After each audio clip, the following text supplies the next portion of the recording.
When I was 10, I promised I'd marry the fattest girl in my class. 30 years later, I went to a bank to apply for a loan. The bank director looked at me for a moment, then smiled. "Honey, how much did you want to borrow?" Let me tell you, there are moments when you can be standing in a brightly lit bank lobby, the cold air from the vents brushing against your skin, and yet feel a fire burning inside you.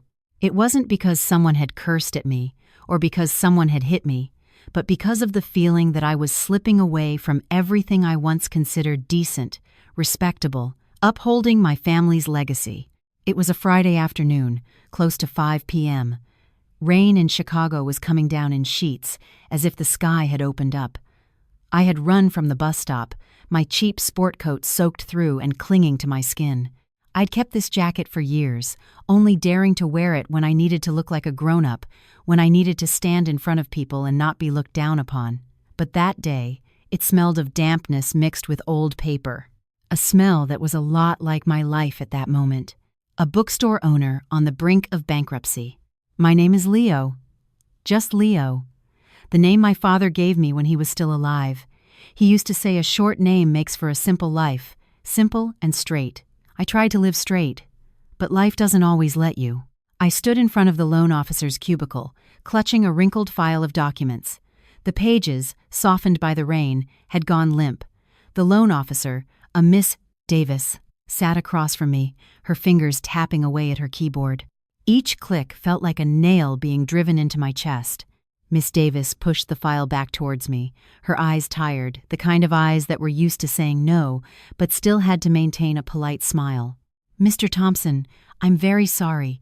You have no collateral, and your bookstore's revenue for the past few months hasn't met the threshold. With a file like this, a loan for $70,000 is very difficult." $70,000. To a bank, it might not be a huge sum, but to me, it was the last life raft to keep the Compass bookstore from sinking. That store was my father's life. The wooden shelves, the old cash register, the very smell of ink and paper, he had left it all behind. I didn't want it to vanish as if it had never existed. I swallowed hard, my throat as dry as sand. I tucked my hands into my sleeves, trying to hide the frayed cuffs. I didn't want Miss Davis to see them. When people see that you're broke, they know you're desperate, and when they know you're desperate, it's easier for them to look down on you. Could you please take another look?" I said softly, my voice like an apology to myself. "If I don't have the money for rent this week, the bookstore will have to close. I have a few rare books. Someone promised to buy them. They're just late with the payment." Miss Davis shook her head. "Rules are rules, sir." That sentence was so cold. It wasn't malicious, but it was a wall. And when someone builds a wall, no matter how hard you knock, all you hear is the echo of your own voice. I stood up, ready to say goodbye and leave. In my head, I saw the image of my landlord, her sharp voice ringing in my ears. "Leo, I sympathize, but the rent has to be paid. I have my own kids to feed." Then the image of my father on his deathbed, grasping my hand, his breath ragged. "Keep the bookstore. Books are our compass. It's okay if we're poor, but don't lose our way." Just as I turned to leave, at the far end of the bank lobby, a brown wooden door opened. It wasn't a normal teller's door. It led to the executive offices. The sharp click of high heels echoed on the marble floor. Then a woman's voice rang out, crisp and clear as a knife's edge. "If the non-performing loan ratio in this department doesn't drop by next week, you can all write your own resignation letters." I instinctively stepped aside to make way. All I wanted at that moment was to disappear. I feared people's eyes, the way they looked down on you, on a man soaked like a drowned rat, clutching a file like a bundle of shame. But just as I looked up, I froze. The woman who walked out was not young, but not old either, around 40. She had a trim figure, a perfectly fitted business suit, and her hair was tied in a neat bun at the nape of her neck. Her features were meticulously cared for. But what sent a chill down my spine were her eyes. They weren't the eyes of a stranger looking at a client. It was a gaze that pierced right through me, as if it had been watching me for a very long time, from very far away, from a time long past. The space around me seemed to thicken for a few seconds. The sound of the cash-counting machines at the counters continued, but to me, everything had gone silent. My left ear suddenly began to ring with a familiar ache from old hearing damage. I raised my hand to cover it out of habit, both to ease the pain and to hide the cheap hearing aid behind my ear. The woman stopped. The group of people following her stopped too. She looked at me for a long time, then she called my name. She used my full name, the one you only find on official documents. Leo Thompson.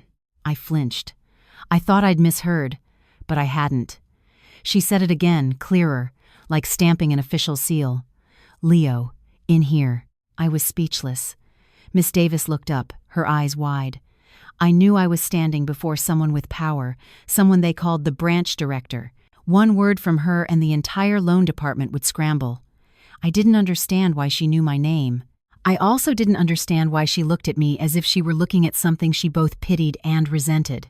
I wanted to refuse, to say, "No, it's okay, I'm leaving," and run out of that place to save myself the humiliation. But my feet wouldn't move. $70,000 was weighing on my shoulders. My father's bookstore was weighing on my back.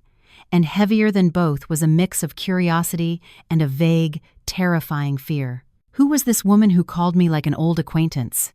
I followed her, each step feeling like I was trampling on my own pride. I walked down a thick carpeted hallway where the clean, orderly scent made me feel even grubbier. The office door opened. Inside, the room was spacious, with a large glass window overlooking the white sheet of rain outside. There was a faint scent of flowers, not a sharp perfume but a gentle scent, like orange blossoms. She sat down behind her desk and placed a ceramic mug in front of me. I stared at the mug, stunned. On it was a picture of a white rabbit, the kind of cheap mug you might win at a carnival. The rim was even slightly chipped in one spot. "Drink some water," she said. Her voice was less cold but still firm. I stood, not daring to sit, my hands gripping the edge of the chair, knuckles white. She flipped through my file, her eyes running over each page like a razor blade. $70,000, she said without looking up. "For your bookstore." I nodded, my throat tight. "You have old debts, late payments, no collateral." She put the file down and looked up at me. Normally, this file wouldn't even make it past the front desk. My face flushed. I was about to jump up, apologize, and leave. The thing I feared most was being stripped bare in front of someone, being examined like a faulty product. "Well then, I'll be going." "Sit down," she cut me off. "I haven't dismissed you." Her tone made me sit back down like a student in front of a strict teacher. She looked straight at me and then, unexpectedly, asked a question that had nothing to do with the loan. "I heard you sold the old family house to pay off debts." I froze. That was my deepest wound. I had sold the house my parents left me, the small house with the apple tree in the yard, to shoulder the burden of my failed marriage. I had thought, I'm a man. I have to carry this burden completely. And after that, I was left carrying only my loneliness. "Yes, that's in the past," I said, trying to keep my voice steady. She gave a faint, bitter smile. "In the past." She looked at me, her eyes like a banked fire. "Leo, you're still the same. You think being decent is enough. You think if you sacrifice, people will understand." Hearing my name from her lips again made my heart pound erratically. She didn't say it with professional courtesy. She said it like someone who had known me for a very long time. I swallowed. "Ma'am, you are?" She didn't answer. She stood up and pulled open the bottom drawer of her desk, the dry clink of metal on metal. She took out an old, rusted tin box, the kind cookies used to come in. She placed the box on the desk in front of me. It was a light touch, but the thud it made felt like it knocked on a long, dormant memory. I stared at the box, and my heart tightened. I had the feeling I'd seen it before. Not in a bank, but somewhere else, very far away, very old, a place that smelled of chalk dust, where a school bell rang, where it rained. She placed her hand on the lid of the box and looked at me, her lips pressed tightly together as if holding something back. Her voice trembled slightly, but each word fell with clarity. "Leo, you came to borrow $70,000, right?" I nodded, not understanding what was happening. She took a deep breath, as if gathering 30 years of courage, and then, unexpectedly, addressed me in a way that made my entire body go numb. "Honey, how much did you want to borrow?" I was frozen solid. The ringing in my left ear intensified, and my vision dimmed as if someone had just drawn a curtain. In my entire life, I never thought a woman sitting in a bank director's chair in the middle of Chicago on a rain-swept afternoon would call a drenched, pathetic man like me by that name. And in that instant, I understood that the debt of my life wasn't just $70,000. It was an old promise, a promise I had abandoned in a storm a long, long time ago. I sat there, pinned to the edge of the leather chair, the palms of my hands cold and clammy despite the stuffy room. The word honey had just been spoken, and I felt as though the entire bank lobby outside had fallen silent, leaving only the sound of rain drumming against the glass and the frantic beat of my heart in my chest. I looked at the woman before me, still unable to believe it was real. Someone in her position, who spoke with the precision of a scalpel, who had just been berating her subordinates without blinking. How could she call me by a name reserved for family dinners, for the weary sighs between spouses, for the years when people still wanted to lean on each other? I swallowed, my throat so dry that even speaking a single word felt raw. "Ma'am, what did you just say?" I tried to keep my voice normal, but it trembled like a thin thread. She looked at me, and her gaze was no longer the cold, professional one of a banker. It was a look that had been suppressed for too long, and when it finally broke free, it was a mixture of anger, hurt, pity, and pain. She didn't answer right away. She looked down and placed her hand on the old tin box, her fingertips gently touching a rusted spot as if afraid of hurting something inside. Then she spoke, slowly, but with each word distinct. "Do you remember, back in 4th grade, there was a girl who always sat at the back of the class, who was teased by the other kids so much she didn't dare look at anyone?" I stiffened. A blurry image from the bottom of my memory pricked me, like a needle-piercing, calloused skin. I remembered the hot, stuffy afternoons, the ceiling fan creaking overhead, the giggles, and the cruel nicknames. I remembered a large, round figure who always kept her head down, her hair matted with sweat, her hands clutching the hem of her shirt as if afraid of losing something. But I still tried to deny it, not because I had forgotten, but because I was afraid. Afraid that if that past were opened up, I would have no ground left to stand on. "Ma'am, you have the wrong person," I said quietly. She let out a laugh, a joyless sound, like a weary exhale. "Leo, do you think I brought this box all the way up here to mistake you for someone else?" She pried open the lid, the sound of the tin popping open dry and hollow. Inside, there was no money, no jewelry, only a stack of yellowed papers carefully wrapped in a plastic bag, and clipped to it a white rabbit candy, now hard as a rock. I looked at the candy and felt a sting in my nose. I used to buy those candies at the corner store near the school. They were cheap, but they smelled sweetly of milk, and when you unwrapped them, the edible rice paper would dissolve on your tongue. I remembered once hastily stuffing one into someone's hand and turning away as if nothing had happened, afraid of being seen by my friends. She took a sheet of lined school paper from the stack. The handwriting was clumsy, with a few smudged spots, as if touched by water. She placed the paper on the desk and pushed it toward me. On it was a line of childishly blunt and naive writing, the kind of promise made by a child who knew nothing of life. "Leo promises to protect Maya. Maya promises to marry Leo when she grows up." Below were 2 faded red thumbprints. I choked, my vision blurring. I didn't dare touch the paper, afraid it would disintegrate into dust, afraid that if I touched it, the whole thing would disappear, and I would be allowed to pretend I didn't know. "Maya." I repeated the name as if chewing on a pebble. "You're Maya."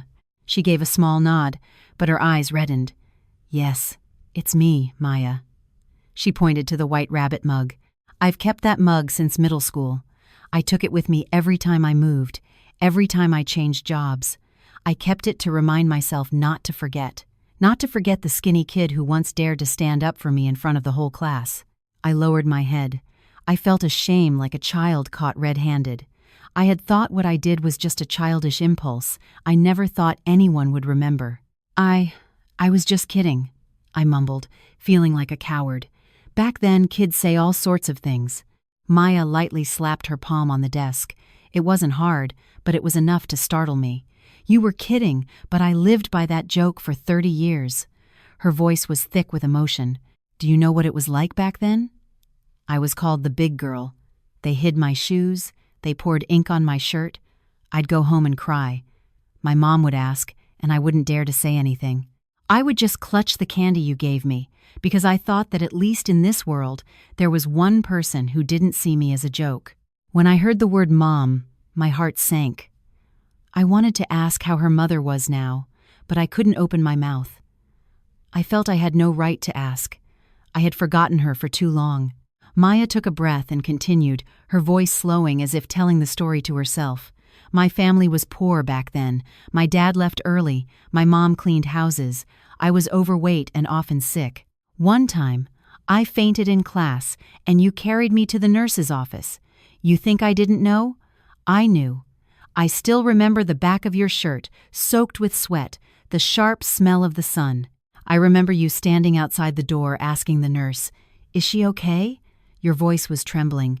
That was the first time someone cared about me like family. I bit my lip hard as the memories flooded back. I remembered being genuinely scared that day, scared something would happen to a classmate. I had done it out of a child's simple compassion, without any calculation. And yet, she had held on to it for a lifetime. Maya looked directly at my left ear. And your ear? Leo, do you think I don't know why your hearing is bad? I shuddered and raised my hand to cover it out of habit. Please, don't say any more. No, Maya shook her head. That day, some older kids cornered me at the school gate, teasing me and then pushing me. You jumped in. You took a hard blow to the ear and collapsed on a bench. I just stood there crying, too scared to run for help because I was afraid they would hit you again. I went home that night with a fever. My mom fanned me and said, "Honey, no one in this life will love you forever." But I didn't believe her, because I had seen you. A small sob escaped my lips, one I couldn't hold back. I had lived for decades trying to be a tough man, used to swallowing everything down. But in front of Maya, I felt like I had been stripped of all my armor. "I didn't look for you because I thought you would forget," I said, my voice hoarse. Then I grew up, busy with school, with work. My dad's bookstore, then getting married, then debt. I just thought our lives had gone in different directions. I didn't dare pull you into my mess. Maya was silent for a few seconds. Then she spoke. Her voice was gentle, but it cut like a paper knife. "You're still the same, always trying to carry everything yourself and thinking you're being noble. But Leo, did you ever think that other people might have the right to carry it with you?" I couldn't answer, because she was right. I was used to being alone, used to thinking a man had to bear everything, bear it until his back was bent, without ever daring to ask for help. I was so afraid that asking for help meant I was weak. I had forgotten that life, that family, isn't a competition to see who can endure the most. Maya pulled my file back toward her, landing on the loan request page. "You need $70,000 to save the Compass bookstore," she said, as if stating a conclusion. "You don't want your father's bookstore to disappear." I nodded, my eyes burning. "Yes, I don't want that." Maya looked at me, her gaze softening slightly, but still serious. "Then listen to me. Stop talking about who deserves what. You're not here begging for my money. You're here to preserve your family's legacy, and a legacy is something worth helping." I looked up. "But you called me." Maya cut me off, her lips trembling as she tried to joke through her emotions. "I've been practicing that in my head for 30 years.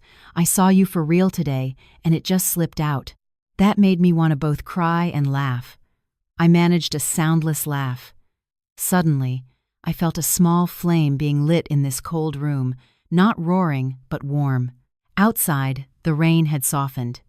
Inside me, a new storm was just beginning. I knew that if I took one more step, my life would turn in a different direction, a direction that was both terrifying and, it seemed, the only way for me to stop being so alone. Maya pushed the thumbprint stamped paper back toward me, her voice slow. "Look at it carefully. I don't need you to repay me with anything grand. I just need you to tell me the truth. In the past 30 years, did you ever, even once, think of me?"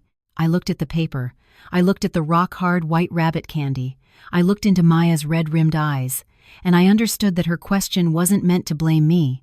It was to see if I was still the Leo from back then, or if I had become a man who only knew how to run away.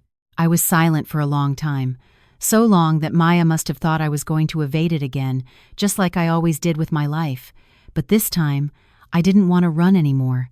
I looked straight at the thumb-printed paper, at the candy as hard as a stone, and then into Maya's eyes. Her gaze didn't pressure me, didn't torment me. It just waited a kind of waiting that was tired, long, and familiar. "I remember," I said, my voice quiet but clear enough for me to hear myself. More than I ever dared to admit.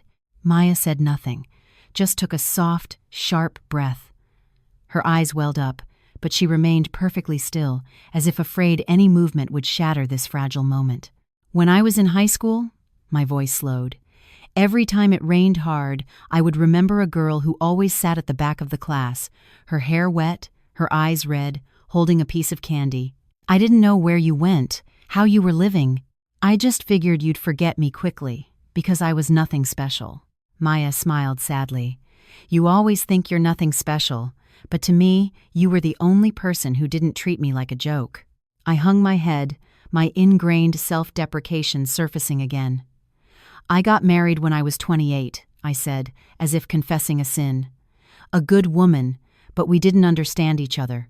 I was busy with the bookstore, busy shouldering the debts for her family. I just thought a man had to endure. Then we divorced. I sold the house, paid off the debts, and I was left living with stacks of old books and the smell of damp paper. I thought my life was over. I didn't dare think about loving anyone again, let alone you." Maya nodded slightly. "I know." I looked up. "You know, I looked for you," Maya said, her voice even but her hands tightening on the edge of the desk. 15 years ago, I went back to our old school, asked around. People said you'd moved away, then opened a bookstore. I went to the Compass bookstore once. You weren't there. I stood outside the door and looked in the old shelves, the scratched wooden table, the plastic chairs. I thought, if I walked in, would you even recognize me? My heart clenched. Why didn't you come in? Maya gave a hollow laugh. Because I was still fat. Because I was still insecure. Because I was afraid you would look at me like a stranger. Because I was afraid of shattering the most beautiful image I had held of you for all those years. I clenched my fists. I had never imagined that while I was living my constricted life of debts, someone had once stood outside my bookstore and quietly turned away. I started losing weight after that, Maya continued. Not to be beautiful, but because I wanted that if I ever saw you again, I wouldn't have to hang my head. I studied, I worked, I moved to the city, I got a job at a bank. Every time I was tired, I would take out this piece of paper and look at it. She pointed to the thumb-printed sheet.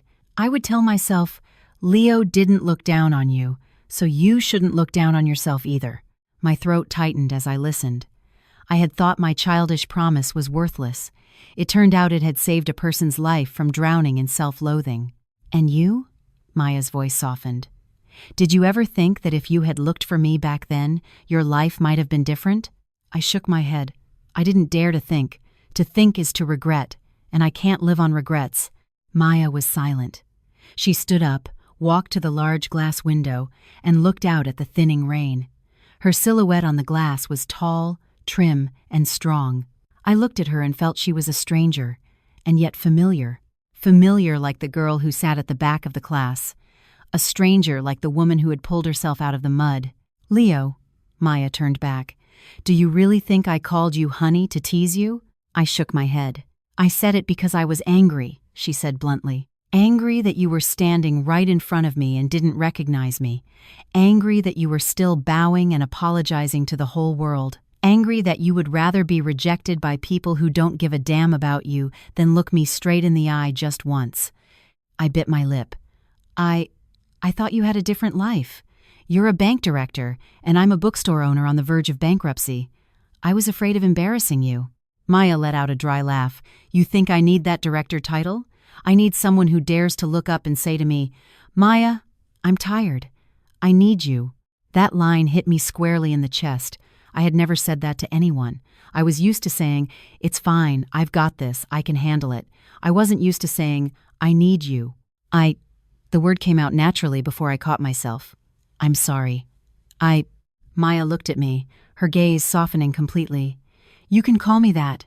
My face flushed like a schoolboy's. I didn't know how to address her.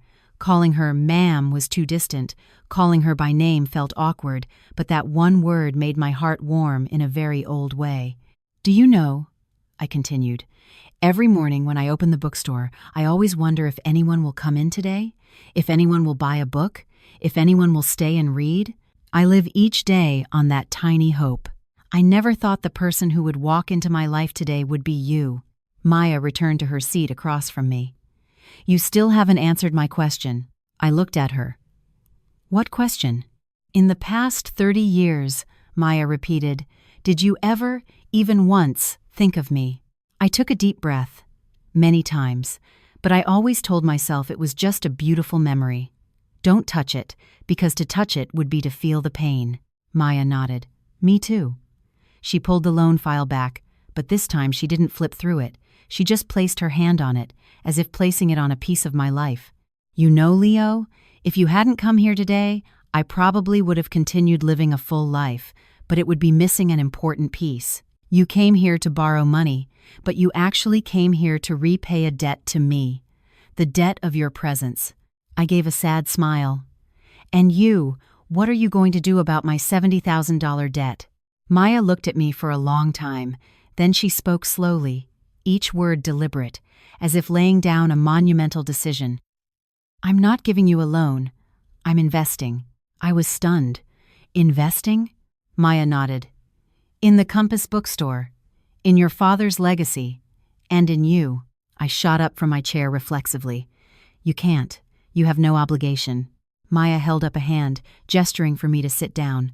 There you go again. Pushing yourself away. Leo, I'm not doing this out of pity. I'm doing this because I believe. I believe you can save the bookstore. I believe you're not a freeloader. I believe you deserve a decent chance. My eyes grew hot. What if I mess it up? Then we'll start over together, Maya said, as if it were the simplest thing in the world. You protected me back then. Now it's my turn to stand by you. What's not fair about that? I looked at the woman before me. 30 years ago, I stood up for a chubby girl being teased. 30 years later, that woman was standing up for me on the brink of bankruptcy. Outside, the rain had completely stopped. A sliver of late-afternoon sun shone through the window, falling on the old tin box, making it shimmer like a treasure. I knew my life had just turned a new page. But that page wouldn't be easy. It would be filled with debt, fear, and challenges. And this time, I didn't want to walk it alone. The word investing from Maya left me speechless for several seconds. The ringing in my left ear returned for a short beat, not from pain, but because my heart was pounding too hard. I was used to rejection, to doubtful looks, to the feeling of being a burden. I was not used to someone placing their faith in me like that, especially someone I had forgotten for 30 years. Don't do this, I said, my voice low and strained. I don't want you to do this because of some old sentiment. Maya cut me off immediately, her voice turning firm, the voice she used for business. I'm not acting on sentiment. I'm making a calculated decision. I looked at her, surprised. The Compass bookstore, Maya continued, has a stable base of loyal customers. You've kept it open for over a decade in an age where people read on their phones. That means you're doing something right. You maintain a high level of trust. You let people pay for books later. You hold rare books for them to pick up. You're open from morning till night, even when it's slow. Those are things that don't show up in a financial report, but we bankers still have to look at them. I froze. You know about all that? Maya smiled faintly. You think I didn't do my research on you? From the moment I saw your name on the file, I had my assistant look into it. I didn't want to make a stupid decision based on emotion. I let out a long breath. So you're still acting rationally? Maya shook her head. I'm acting with both. My head tells me your bookstore has a chance to survive. My heart tells me that if I don't step in, I'll regret it for another 30 years. That made me hang my head. I didn't know whether to feel happy or ashamed. I just knew that the heavy weight in my chest had suddenly lightened a bit, even though the number $70,000 was still there, unchanged. But that money is your blood, sweat, and tears, I said. I can't. Maya leaned towards me, her voice softening. Leo, let me finish. I'm not giving you free money. I'm investing. I'll be a partner. The bookstore will still be in your name, and you'll still be the one behind the counter.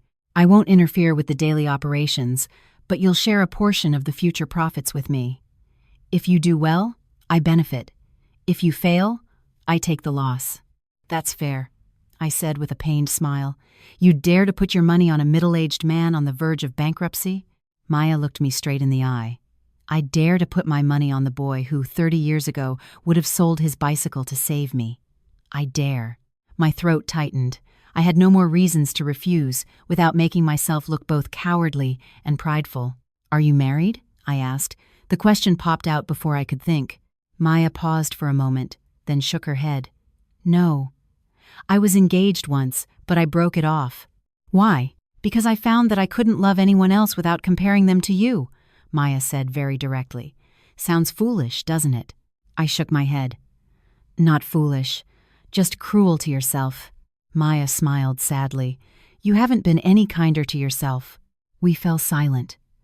It was a silence that was no longer heavy like before, but the silence of two people who had shed all their defenses. I looked out the window at the waterlogged bank parking lot. A few cars drove by, leaving long trails of water. Chicago, after the rain, looked as if it had just been washed clean, and I felt as if a part of my life had just been cleansed as well. Go home to the bookstore, Maya said. Tomorrow, I'll have someone draw up the partnership agreement. Don't overthink it anymore. I stood up, my legs still a bit shaky, but it was no longer the trembling of despair. Thank you, Maya. Don't thank me, she said. Just do one thing for me. What's that? Don't disappear again, she said very softly. Don't go back to living that life where you bear everything alone and then quietly slip out of people's lives. This time, if you're tired, say you're tired. If you need help, say you need help. I nodded, a slow, deliberate nod. I promise. Maya looked at me, her gaze softening. You promised that 30 years ago, too. I let out a laugh, my eyes stinging. This time, I'll try to keep it. I walked out of the director's office. Miss Davis looked at me with a completely different expression, a mix of curiosity and deference. I didn't explain. I just nodded a goodbye and walked straight to the exit. The air outside was cool and fresh, the smell of damp earth mixing with exhaust fumes. I stood under the bank's awning for a moment, as if afraid that if I moved too quickly, everything would vanish. I took out my phone and called my landlord. Ma'am, it's me. Please give me one more week. I'm getting the money together. I promise I'll pay in full.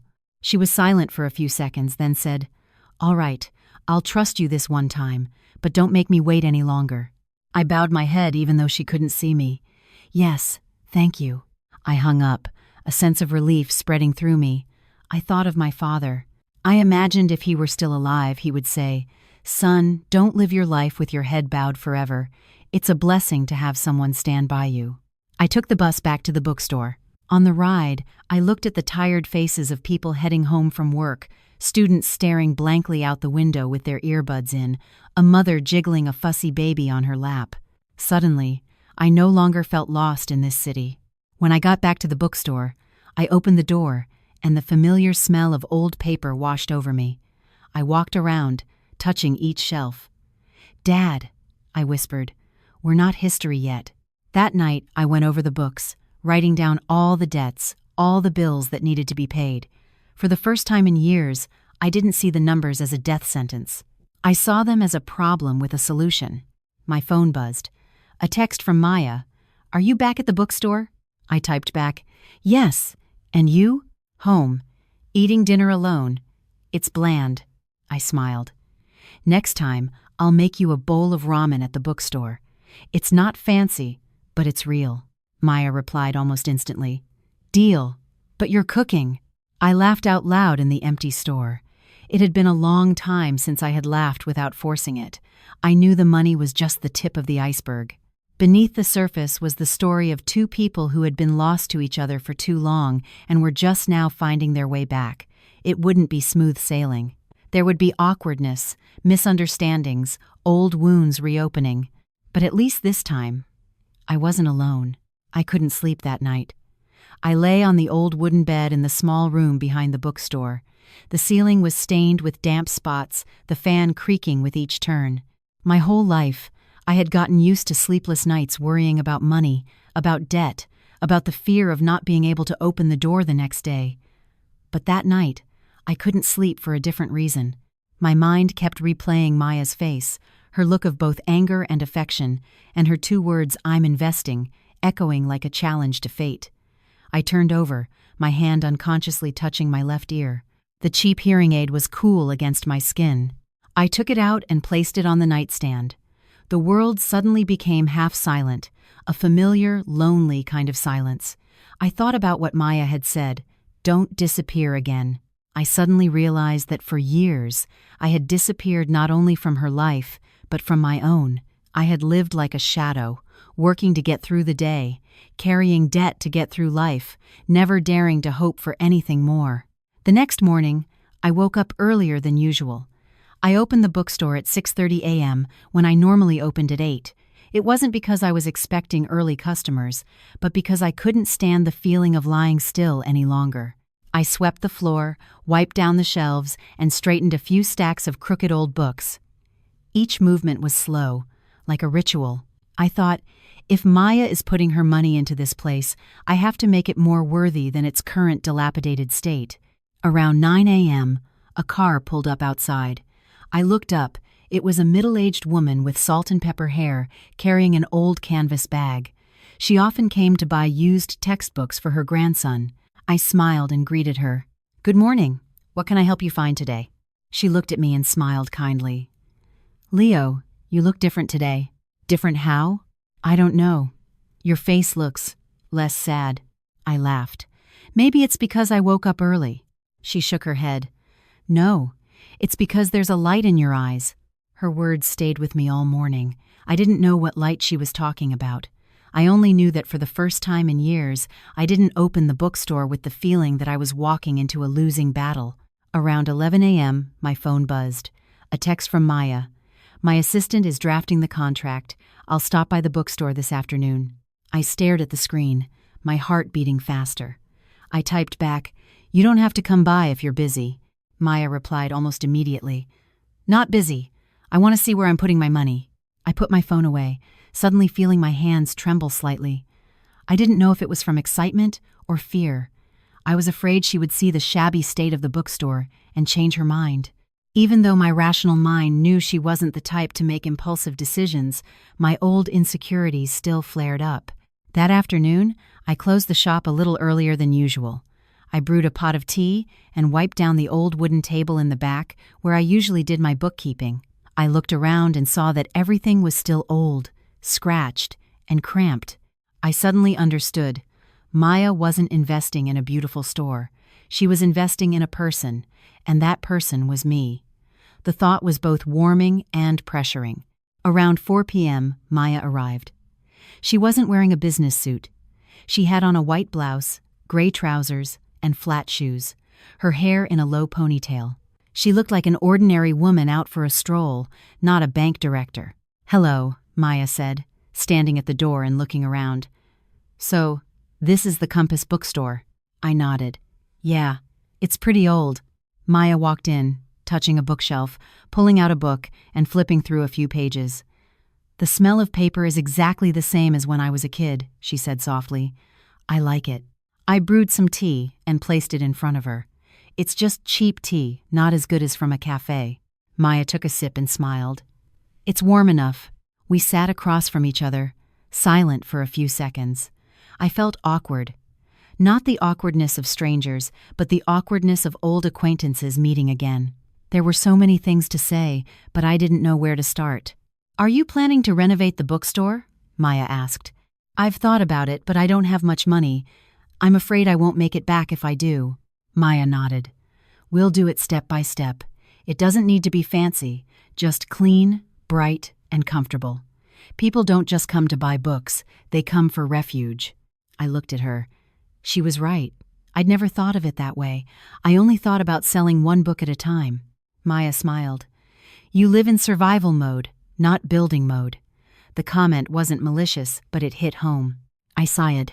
"I'm used to it." Maya looked at me. Then get used to a different way. Just then, the bookstore door opened. A boy of about 12, in a school uniform and carrying a backpack almost as big as he was, walked in. He looked around and asked, "Sir, do you have any 6th grade math workbooks?" I stood up.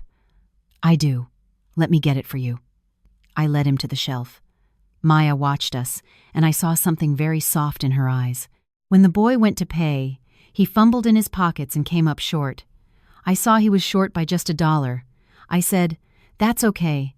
Just pay me this much. You can bring the rest next time." The boy's eyes widened. "Really, sir?" "Yeah." He beamed, bowed his head in thanks, and ran out. Maya looked at me. "Aren't you afraid he won't come back?" I shook my head. "No, he'll be back. And if not, that $1 isn't going to make me any poorer." Maya was quiet for a moment. Then she said, "That's why I dared to invest in you." I gave an embarrassed smile. "It's just a habit."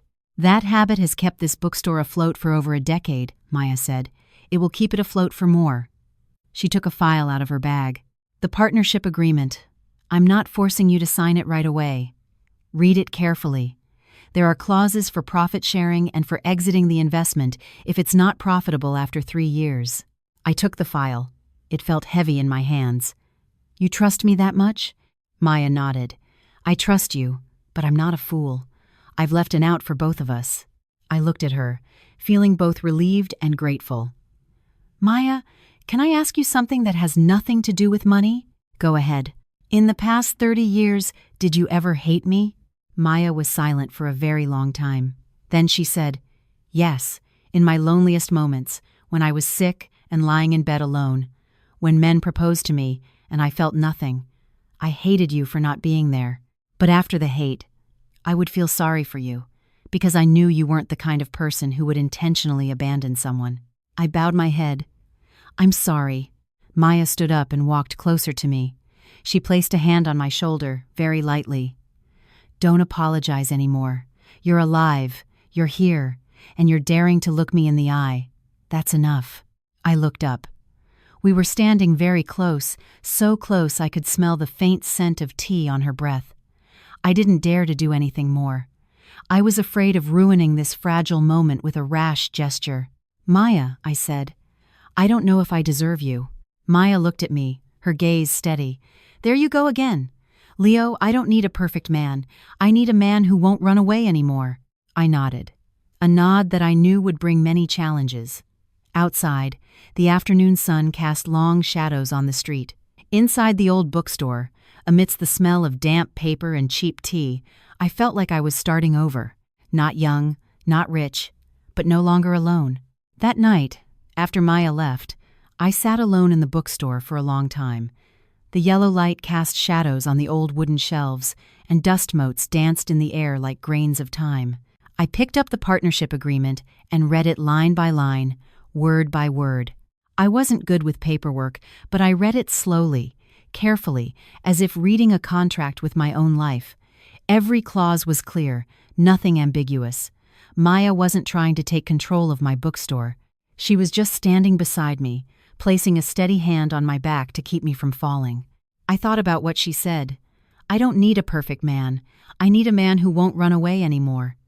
Those words clung to me like a rope, tying me to the present. For so many years, I had lived by running from feelings, running from hope, running from myself. This time, I didn't want to run anymore, even though I knew the road ahead wouldn't be easy. The next morning, I signed the contract. My hand was shaking. Not because I was afraid of being tricked, but because I understood that from that moment on, I no longer had the right to live just to get by. I sent Maya a text. I signed it. Maya replied, "Good. I'll transfer the money this afternoon. Don't spend it foolishly." I laughed, a very real laugh. I wouldn't dare. The money appeared in my account just as Maya said, $70,000, a number that used to make me dizzy. I immediately transferred 3 months' rent, paid off a portion of my debt to book suppliers, and reordered some best-selling old titles. I didn't dare spend more. I was afraid that if I got too comfortable, life would slap me to remind me who I was. That afternoon, my landlord stopped by. She looked at me, then at the receipt I gave her, her voice less sharp. "You really managed to get the money?" "Yes, ma'am." She nodded. "All right then, try to keep it up. I'll let you stay on a long-term lease. Don't make me have to evict you." I bowed my head. "Yes, ma'am, thank you." After she left, I stood in the middle of the bookstore and suddenly felt a sting in my nose. I thought of my father. If he were still alive, he would be sitting quietly in his old armchair, smoking, and saying, "It's a blessing to have someone believe in you, son. Don't let them down." That evening, I made ramen for Maya as promised. Instant noodles, with an egg and some boiled spinach. Not fancy, but I cooked it carefully. When Maya arrived, she laughed at the sight of the bowl. "You're such a practical man. This is all I know how to cook." "It's enough," Maya said, and then ate with gusto. We didn't talk much, just ate, listening to the sound of traffic outside. I felt a sense of peace, a kind of peace I had forgotten for a long time. But life doesn't let you stay peaceful for long. 3 days later, a man walked into the bookstore. He was in his 40s, wearing a crisp white shirt, a shiny watch, and a strong, sharp cologne. He looked around and then asked, "Leo? It's me, Todd, your old partner.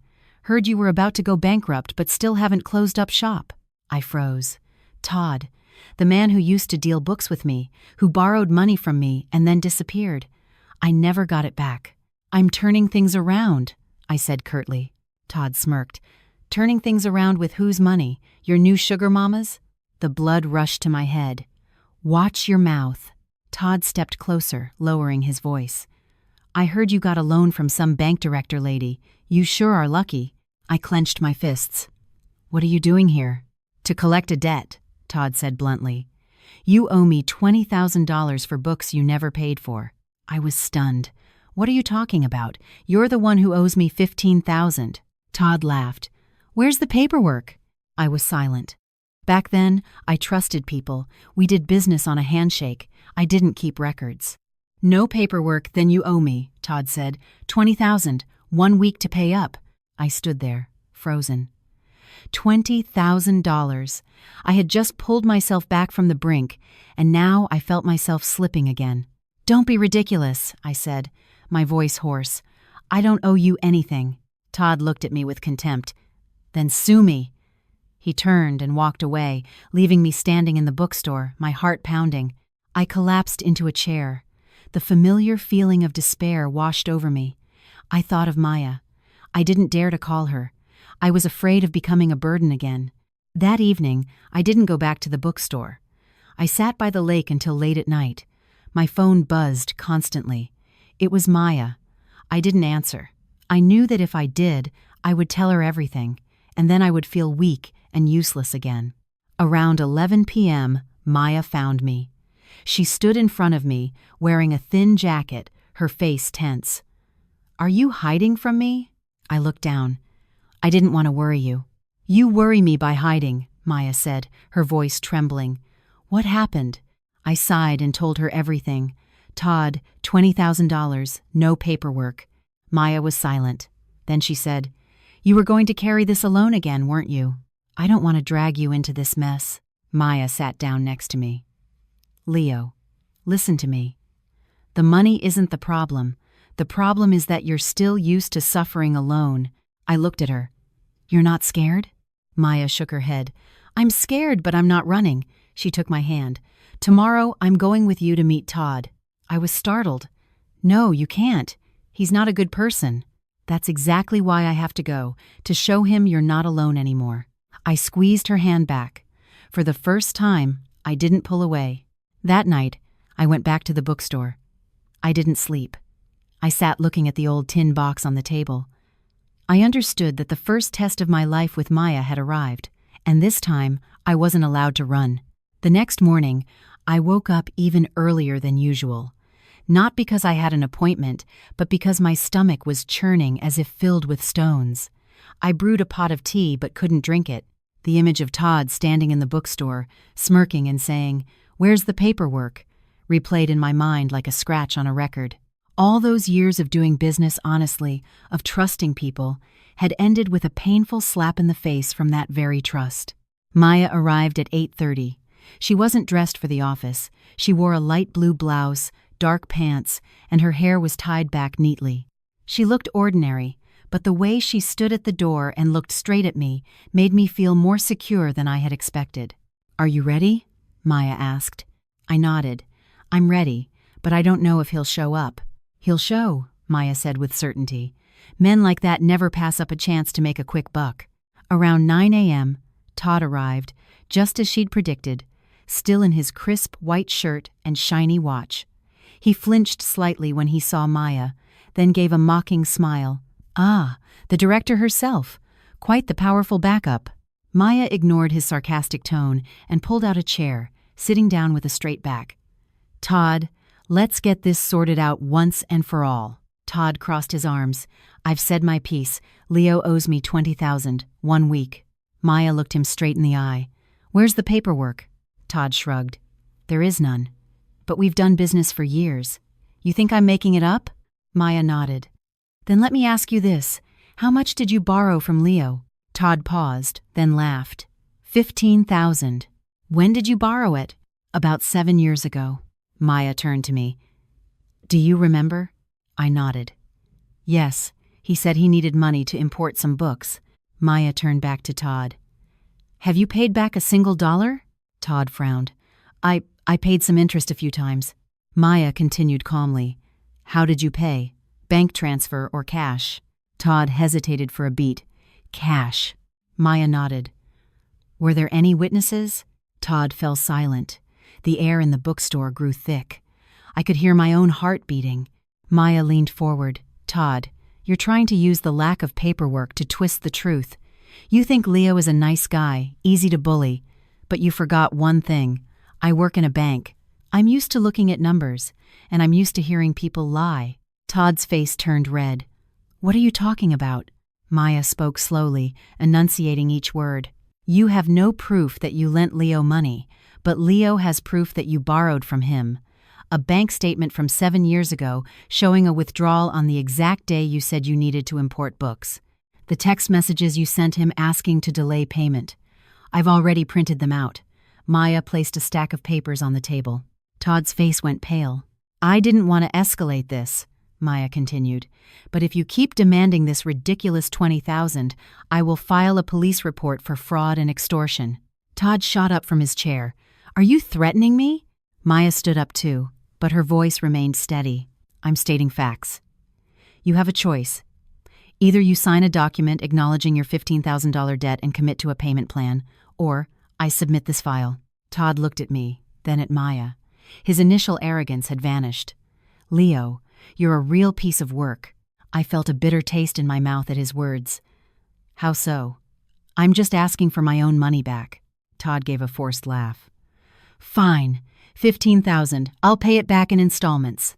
Maya pulled out a blank sheet of paper, quickly wrote a few lines, and handed it to Todd to sign. He signed it with a shaky hand. After Todd left, I sank into a chair, my whole body feeling weak as if I'd just been through a fight. "When did you prepare all of that?" I asked. "Last night," Maya said. "You think I slept well?" I lowered my head. "I'm sorry. I made you carry my burden again." Maya sat down across from me. "Leo, this wasn't me carrying it. This was us carrying it." I looked at her. The word us made my throat tighten. "You see," Maya continued, "if you had hidden away by yourself, this could have turned into a tragedy. But because you spoke up, we were able to solve it." I nodded. "I'm too used to suffering alone." Maya took my hand. "Get used to a different way." That evening, I walked Maya home. We didn't talk much, but something inside me had shifted. I no longer felt like a useless man who only dragged others down. I felt like a man who was learning how to stand up straight again. That night, I called my mom. She lives alone in our old house in the countryside. I hadn't called in a long time. "Mom," I said. "Leo?" My mother's voice was filled with joy.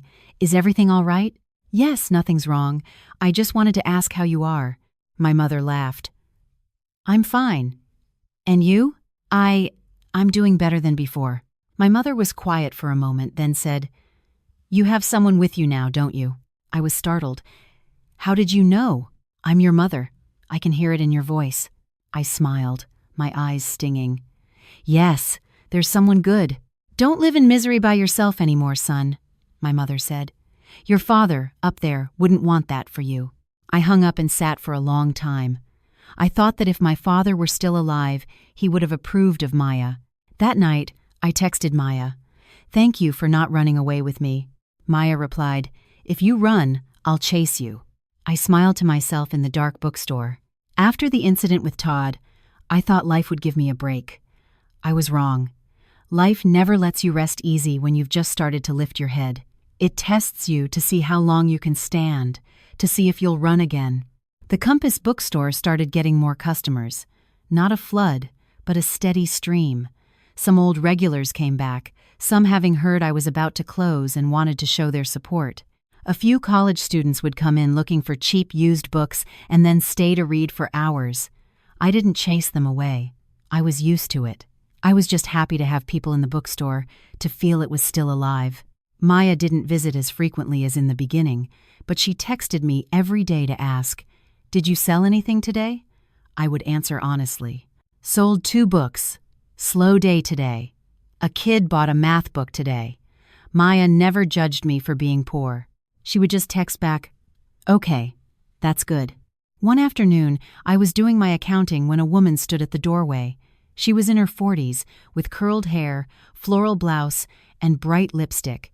She looked around the bookstore, then at me, her gaze unfriendly. You're Leo? She asked. Yes, that's me. She gave a faint smirk. I'm Hannah, your ex-wife. My stomach dropped to the floor. I froze. I had thought I would never have to see this woman again. The woman I had lived with for 5 years before we divorced in silence. What are you doing here? I asked, my voice hoarse. Hannah walked in, looking around as if touring an old warehouse. I heard you were about to go bankrupt but somehow managed not to die. I was curious. I clenched my fists. Don't talk like that, Hannah laughed. I'm just speaking the truth. You always choose useless things. This bookstore, these books, things that can't support anyone. I felt my blood boil. Did you come here to insult me? Hannah crossed her arms. I came here to remind you. That house you sold to pay off my family's debts? You think that was the end of it? I swallowed. I paid off all the debts. But what about the motorcycle? Hannah said. It was registered in your name, but it was my mother's money that bought it. You have to pay it back. I was stunned. I sold that motorcycle a long time ago. I used the money to pay off the debts. Hannah scoffed. That's your problem. You still owe my mother for the motorcycle. I collapsed into my chair. That familiar feeling of being pushed, cornered, and belittled washed over me. I had thought I was done with that marriage, but it still had a venomous tail. How much do you want? I asked wearily. $3,000, Hannah said bluntly. 1 week. I gave a pained smile. I've just been through a storm. Can you give me some more time? Hannah looked at me like I was something cheap. You're always the same, always begging. Just then, Maya walked in. She stopped at the door, taking in the scene. My heart leaped into my throat. I didn't want Maya to see this. I didn't want her to get tangled in another piece of my life's garbage. Is there a problem here, Leo? Maya asked. Hannah turned to look at Maya, sizing her up from head to toe with a scrutinizing gaze. And who are you? Maya walked over and stood beside me. I'm a partner in this bookstore. You could say I'm his partner in life, too. I was taken aback. The words partner in life came so naturally from Maya, and they warmed my chest. Hannah laughed loudly. Ah, so you're the bank director. I've heard about you. Leo sure knows how to latch on to people. I shot up from my seat. You watch your mouth. Maya placed a hand on my arm, signaling me to sit down. Then she turned to Hannah, her voice perfectly calm. You're his ex-wife. That's right. And you're here demanding $3,000 for a motorcycle. That's right. Maya nodded.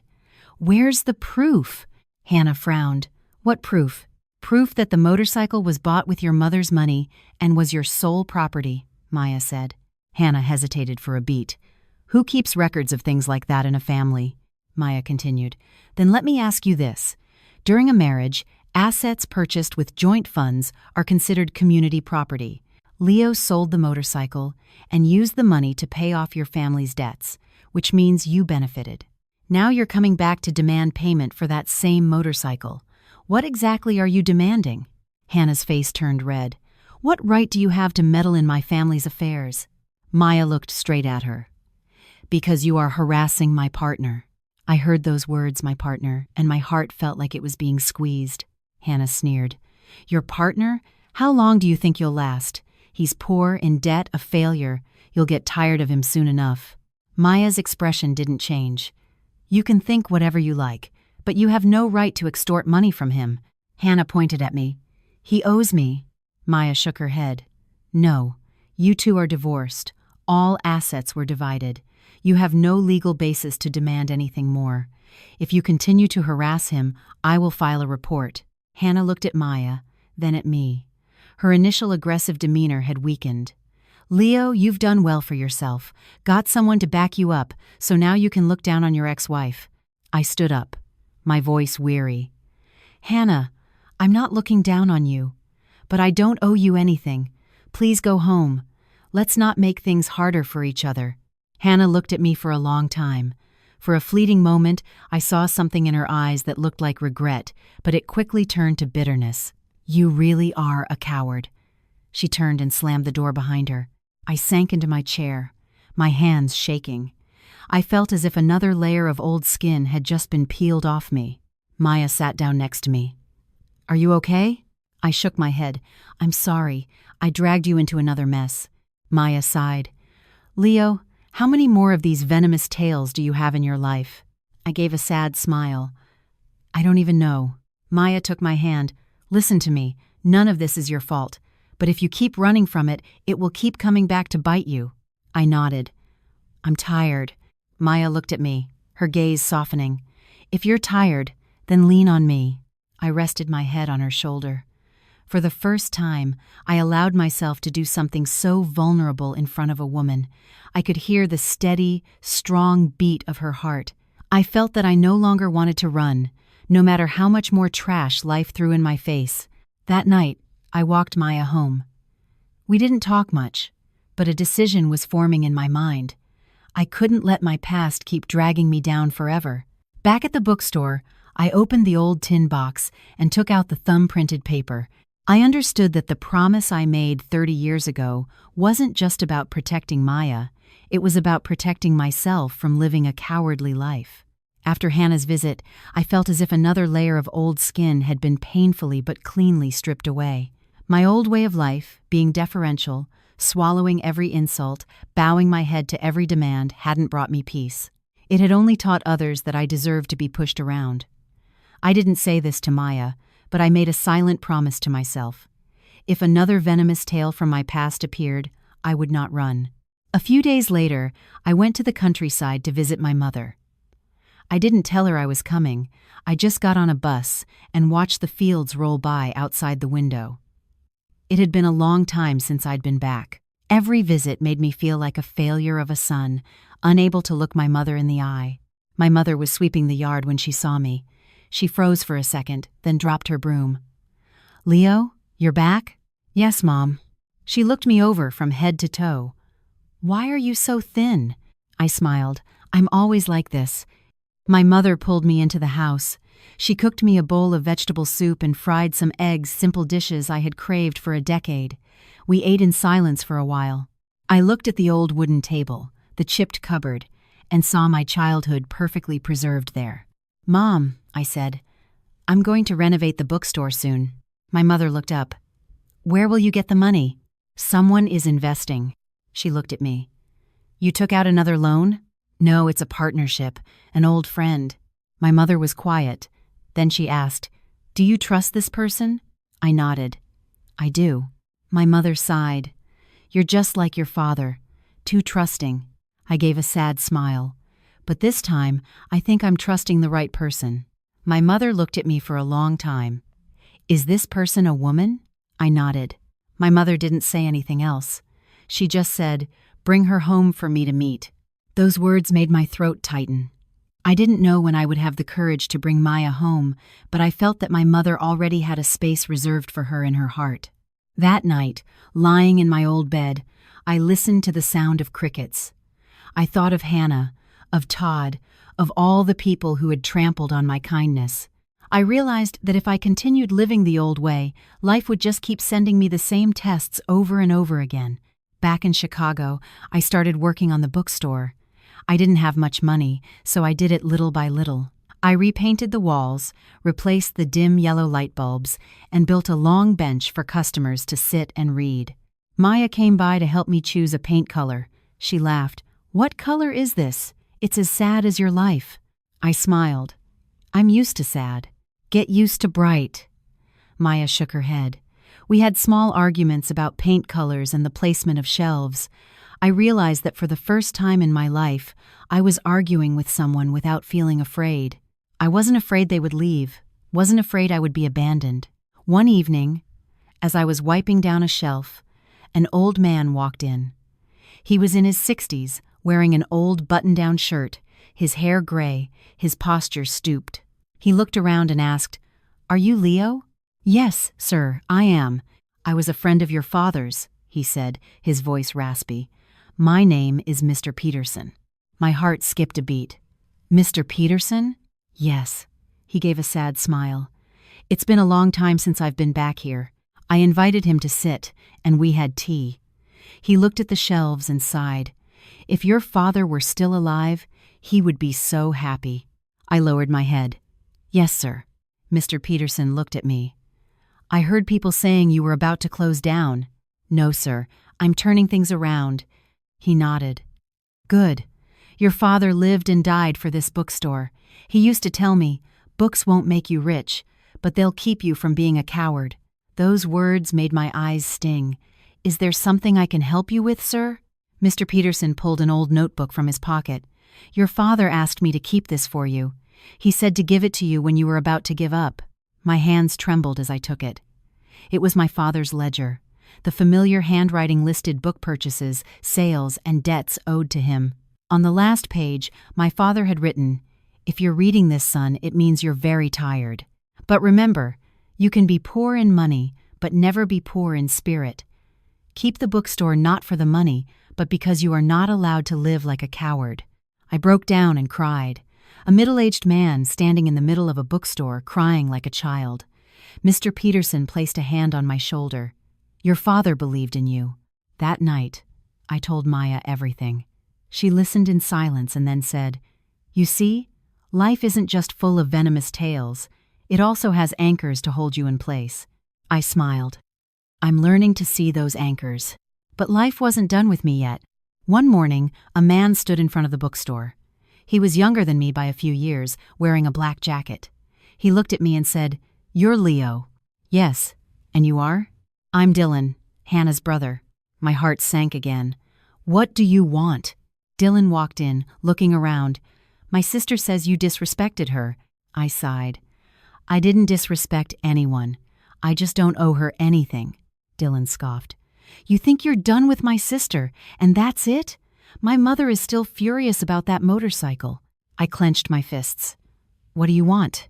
$3,000, Dylan said, "or I'll make sure you can't run this place in peace." I stood up straight. "Are you threatening me?" "No. I'm warning you." I took out my phone. "Say that again." "I'm recording." Dylan froze. "What kind of game are you playing?" "I'm done living like a coward," I said. "Go tell your sister and your mother that I don't owe them anything. If you harass me again, I will call the police." Dylan looked at me, surprised. "You dare?"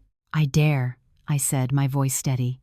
For the first time in my life, I had said something like that without feeling afraid. Dylan stood there for a moment, then cursed and turned to leave. I sat down, my hands still shaking, but there was a strange feeling inside me. Lightness. That night, I texted Maya. "I didn't run today." Maya replied, "Good, you're growing up." I looked at the screen and smiled. I knew life's tests weren't over, but this time, I wasn't alone. And I was no longer a man who only knew how to bow his head. After Dylan left, I expected more trouble from Hannah's family, but strangely, nothing happened. For days, the bookstore was quiet. No threats, no anonymous calls, no hateful texts. The silence didn't completely reassure me. It made me wary.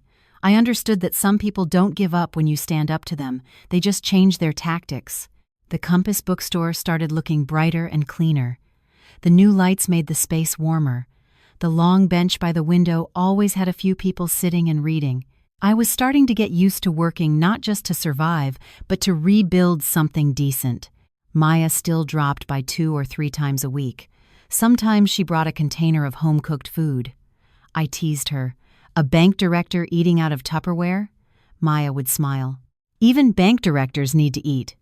We would eat together at the old wooden table. Looking at her, I felt a strange mixture of peace and fear. Peace because I had someone by my side, fear because I wasn't used to holding on to something good for long. One evening, as we were closing up, an old woman walked in.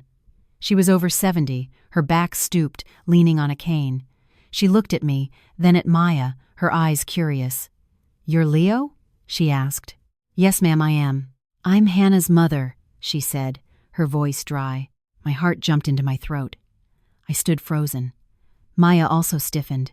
The old woman looked around the bookstore, then straight at me. "You sold my family's motorcycle, didn't you?" I took a deep breath. "Yes, I did, but I used that money to pay off the debts for your family." She gave a cold laugh. "Pay off debts? What kind of debt requires selling a vehicle?" I didn't answer right away. I knew that with someone like her, explanations were pointless. "You think you're done being indebted to this family?" she continued. "Hannah was miserable for the years she was married to you. All you cared about were your books and your debts. You made my daughter suffer."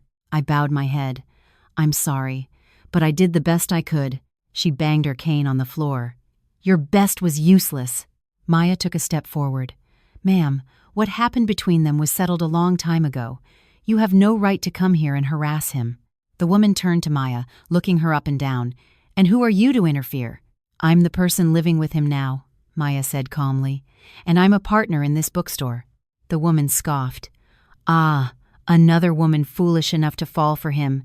I clenched my fists. "Ma'am, please be respectful." She pointed a finger at me. "You be quiet, you useless man." That line felt like a knife. But I didn't bow my head this time. "Ma'am," I said, my voice slow but firm.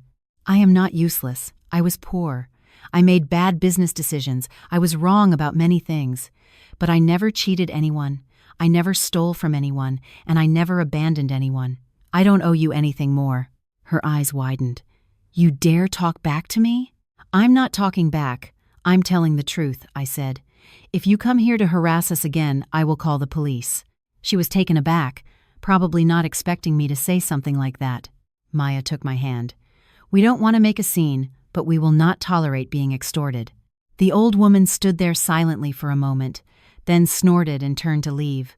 Before she walked out the door, she said, "You'll regret this." The door closed. I collapsed into a chair, my entire body trembling. Maya sat down next to me. "You did well." I gave a wry smile. "I was terrified." "I was too," Maya said, "but we didn't run." I couldn't sleep that night. I thought about the old woman's threat. I thought about all the times I had bowed my head just to keep the peace. I understood that some forms of peace are only temporary, bought at the cost of a lifetime of cowardice. A few days later, the trouble arrived as promised. One morning, I came to open the bookstore and found the lock filled with superglue. I couldn't open it. I had to call a locksmith. While I was struggling with it, I saw someone standing at a distance, taking pictures. When I called out to them, they ran away. That afternoon, an anonymous post appeared online. "The Compass bookstore cheats. Customers. Sells fake books." People started leaving angry comments. I stood there, staring at my phone screen, my hands ice cold. I knew this was no coincidence. Maya came over. She looked at the post, her face pale. "Do you sell fake books?" I shook my head. "Never." Maya took a deep breath. "Okay, then we have nothing to fear." She used her connections at the bank to ask a contact in cybersecurity to trace the IP address of the post. They couldn't identify the person behind it, but they confirmed it originated from the same area where Hannah lived. Maya looked at me. "You see? They're not giving up." I sat there, stunned. "I've dragged you into a mud pit." Maya shook her head. "No, this is the final test from your past. If you bow your head now, they will cling to you for the rest of your life." That night, we sat in the bookstore, surrounded by the yellow light and the smell of paper. I said, "I'm tired." Maya took my hand. "If you're tired, rest for a bit. But don't give up. Do you regret choosing me?" I asked very quietly. Maya looked at me. "If I was afraid of mud, I wouldn't have stepped down into it with you." Those words made my throat tighten. I knew that from this moment on, I wasn't just fighting for myself anymore. I was fighting for the person who had chosen to stand by me. The next day, I wrote a post explaining the situation on the bookstore's page. I provided invoices for book orders, pictures of my stock, and clearly stated that I did not sell fake books. A few loyal customers commented in my defense. The anonymous post was taken down. That afternoon, the local police stopped by. They said someone had filed a complaint about my bookstore causing a public disturbance. I knew it was another one of Hannah's family's tricks. I showed them the security camera footage. There was nothing. After the police left, I sank to the floor. I felt exhausted, but I also felt that I had never stood so tall. Maya knelt down and looked at me. "Do you still want to run?" I shook my head. No matter what else they do." Maya smiled. "Good. Once you get through this, you'll be free." I looked at her, my heart filled with a feeling that was both painful and warm. I knew my past was in its death throes, and I wasn't going to let it drag me down one more time. After those tumultuous days, a quiet returned to the Compass bookstore. It wasn't a light, peaceful quiet, but the quiet after a long battle. Those still standing were catching their breath, and those who had fallen lay still. I continued to open the door every morning, sweep the floor, and brew a pot of tea. But a new layer of vigilance had formed within me. I was no longer naive enough to think that just by living decently, life would leave me alone. Maya dropped by more often, not because she was worried about her investment, but because she didn't feel right leaving me alone. Some days, she would just sit at the reading bench, open her laptop, and work, occasionally looking up to watch me arrange books. I would look at her and feel a kind of companionship that was quiet yet incredibly solid. One afternoon, when the bookstore was empty, Maya said, "Have you thought about suing them?" I looked up. "Sue who? Hannah's family?" "For defamation. For vandalizing the lock," Maya said. I shook my head. "I don't want to drag it out. I'm tired." Maya looked at me. "You're tired because you keep giving in. Leo, you can't live your life just hoping for peace anymore." I sighed. "I'm afraid making a big deal out of it will only make things messier." Maya was quiet for a moment, then said, "I won't force you, but I want you to understand that protecting yourself isn't malicious. It's about setting boundaries." That sentence made me think for a long time. That afternoon, I got a call from my mother. "Son, some people in town have been asking about you." My heart leaped into my throat. "Asking what, Mom?" "They said they were relatives of your ex-wife's family. They asked how your business was doing, if you had money," my mother said, her voice worried. I gripped the phone tightly. "Don't tell them anything, Mom. Tell them I'm working far away and don't have any money." My mother was silent. "Did you get into some kind of trouble again?" I swallowed. "No, just some old stuff." My mother sighed. "Son, I'm old. I can't carry these burdens for you anymore."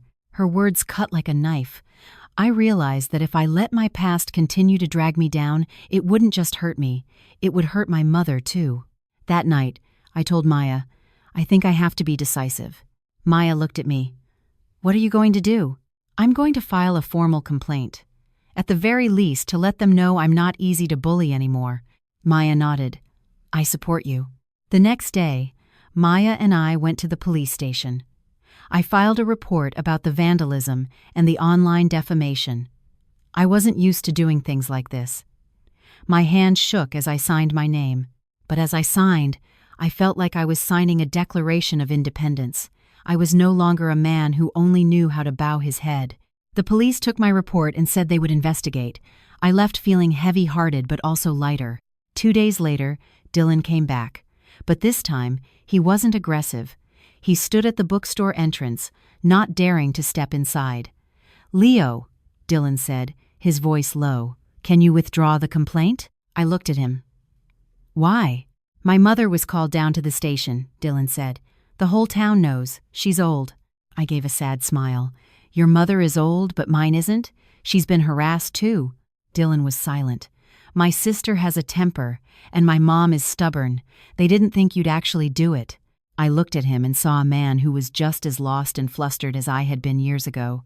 I don't want to escalate this, but I will not be harassed anymore. Go tell them to stop. Dylan nodded. Withdraw the complaint, and I promise they won't bother you again. I looked him straight in the eye. I'm not withdrawing it. I'm just stopping here. If anything else happens, I will take it all the way. Dylan lowered his head. You're really tough now. I gave a faint smile. No, I'm just too tired to be weak. Dylan turned and walked away. I watched him go, feeling no triumph, only emptiness. That evening, Maya held me. She didn't say anything. She just held me. I listened to her heartbeat. I understood that some battles don't need a glorious victory, just an opponent who no longer dares to return. A few days later, the police called me. They said they had issued a formal warning to Hannah's family. They said the defamatory posts had been removed. They said if it happened again, there would be legal consequences. I left the station and stood in the midday sun, suddenly feeling lighter on my feet. That night, I called my mother. Mom, I don't think anyone will be asking about me anymore. My mother was quiet for a moment. Then she said, Don't live in misery by yourself anymore, son. You have someone with you now. Hold on to her. I smiled, my eyes stinging. I will, Mom. The Compass bookstore really did start to get busier. Some people came not to buy books, but just to sit and read. Others would bring coffee over to drink with me. I felt like I was no longer living in a lonely cave. One evening, as we were closing up, I said to Maya, I want to take you to the countryside to meet my mother. Maya looked at me, a little surprised. Really? I nodded. She asked, And I don't want to hide anymore. Maya smiled. I'm a little scared. I took her hand. Me too, but hiding would be cowardly. Maya smiled and nodded. Okay, let's go. I looked at her, my heart trembling with warmth. I knew taking Maya home wasn't just a trip, it was a declaration. I was no longer going to live my happiness in secret. If you've followed this story to this point, perhaps your heart feels a little warmer, a little quieter. Because the story of Leo and Maya isn't a fairy tale, nor is it a rosy dream. It's more like real life, with debts, mistakes, old relationships that come back to claw at you, and moments where it feels like letting go is the only option. But in the end, there is something very human about it. When we stop running away, life changes how it treats us. The biggest lesson here isn't that meeting the right person will change your life, but that only when you dare to stand up straight, dare to say no, and dare to take responsibility for your choices, can the right person find a place to step in. Leo wasn't saved because he was poor or pitiable, but because he held on to something very rare in this day and age, a kindness that hadn't been warped by life, despite being trampled on so many times. Maya didn't stay out of pity, but because she saw a man who was learning to grow up, learning not to run, learning not to bow his head anymore. In the real world, many of us live like Leo did in his early years, enduring for the sake of peace, taking losses to avoid trouble, carrying everything ourselves so as not to bother anyone.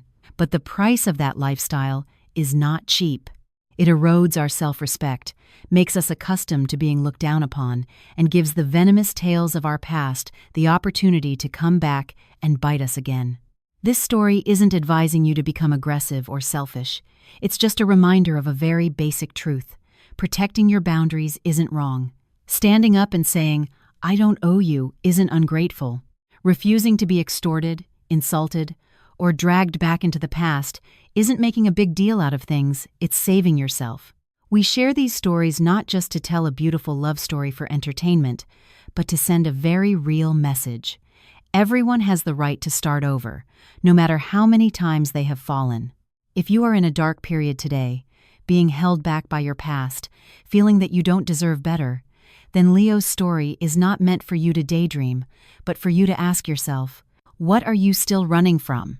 Just one time, if you stop running, life might just open another door, This is the spirit with which we share these simple, human stories so that you don't feel alone in your weariness, your brokenness, and your dead ends. If a part of this story has comforted you, made you feel understood, or given you a little more courage to stand up straight, then our purpose has been fulfilled. If you find value in this content, we hope you'll follow and share it with others who might need a gentle reminder that they are not at the end of their road. Every share not only helps us grow, but might also bring this story to someone at the exact moment they need to hear it most. Life doesn't promise to be kind to us, but we can still choose to be kind to ourselves. And sometimes, just by not running away one more time, destiny itself can change direction.